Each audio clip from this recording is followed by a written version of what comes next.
Salut, aujourd'hui on se retrouve pour le dernier et quatrième tueur blanc, la farine.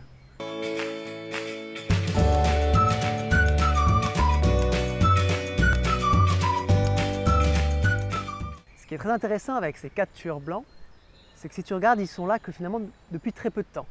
Sur toute la durée de l'existence de vie humaine, c'est que depuis qu'on a commencé à faire de l'élevage et à cultiver qu'ils sont réellement apparus et par la même occasion que les maladies sont apparues. Pour ce qui est de la farine, c'est dans les années 1800 qu'elle s'est vraiment vue démocratisée et vue et produite d'une manière industrielle, ne serait-ce que pour le pain, et c'est vraiment devenu la base de l'alimentation pour beaucoup de populations sur cette planète. Et c'est là qu'on a vu apparaître beaucoup de maladies, comme avec le lait, comme avec la viande, comme avec le fromage, etc., avec le sel, les épices. Et pour le lait, c'est pareil, si tu réfléchis, avec les ancêtres des vaches, qui étaient des animaux sauvages, on ne pouvait pas les traire, parce que tu te faisais taper dessus. Alors on a dû créer l'agriculture, créer l'élevage, pour pouvoir aller prendre le lait d'une espèce différente de la nôtre et avoir toutes les maladies qui sont venues avec. Et aujourd'hui, je vais vraiment te montrer que les céréales, au même titre que les 3 autres tueurs blancs, ont un impact sur notre santé et sont responsables de beaucoup de problèmes aujourd'hui. Pour te démontrer que la farine et les céréales ne sont pas un aliment conçu pour l'homme, je te propose de regarder l'espèce conçue pour les consommer, c'est-à-dire les granivores. Si tu prends un oiseau, il est équipé génétiquement pour consommer des céréales, ce qui n'est pas notre cas encore une fois.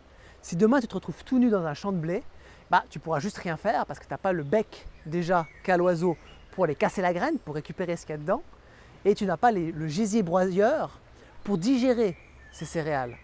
L'être humain est très faible au niveau de sa digestion, ce qui fait que ça pose beaucoup de problèmes parce qu'une fois que c'est passé dans l'estomac et que ça n'a tout simplement pas pu être traité, ça va aller dans les intestins et du coup ça va attaquer les intestins et par ce même réduire notre pouvoir digestif.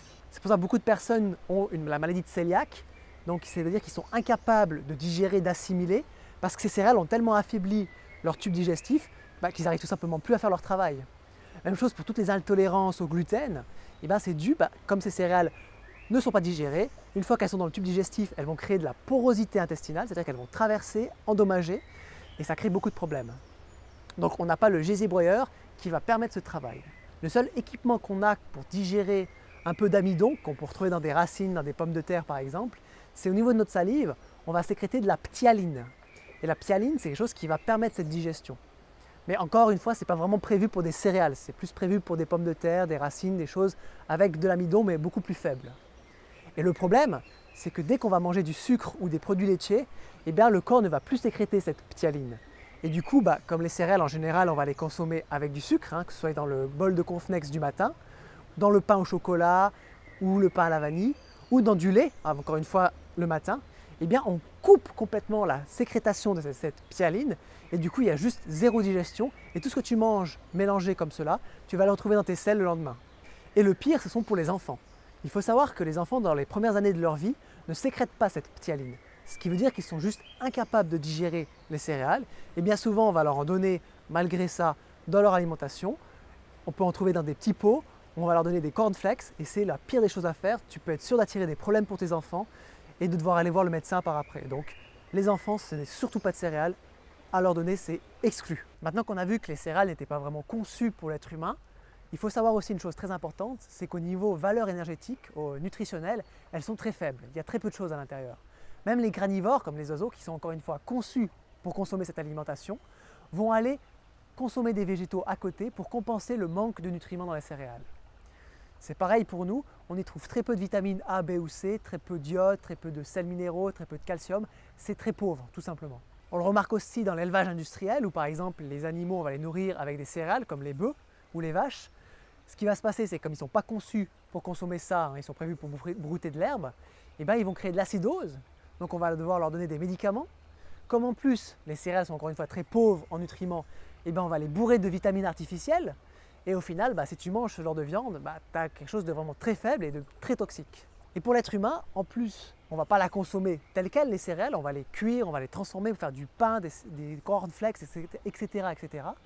Et là, une fois que c'est passé dans un four à plus de 100 degrés, que ça a été mélangé à plein de nutriments, à plein de produits chimiques, tu n'as juste plus rien dedans. Donc au niveau valeur, au niveau apport nutritif, c'est zéro. Il n'y a absolument aucun intérêt à consommer des céréales. Pour terminer, au niveau de la santé, il faut savoir que l'arrêt de céréales va t'amener plein de bénéfices. Moi par exemple, je suis complètement débarrassé du rhume des foins. Je pense que c'est principalement lié aux céréales et tout ce que j'ai arrêté avec.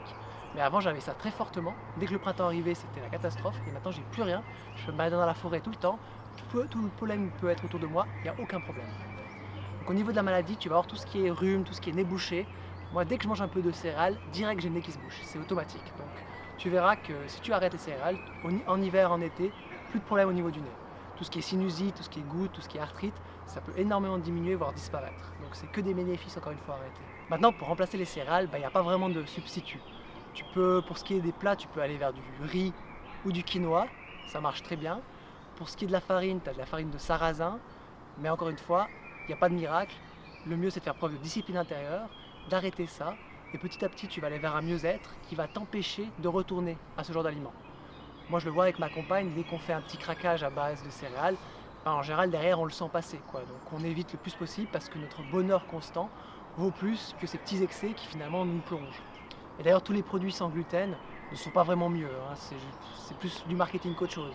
Ça ne va pas t'empêcher d'avoir des problèmes derrière. Donc tiens-toi à l'écart de ça, dirige-toi toujours plus vers des fruits et des légumes, vers des pommes de terre, des patates douces, des pois chiches, des haricots verts.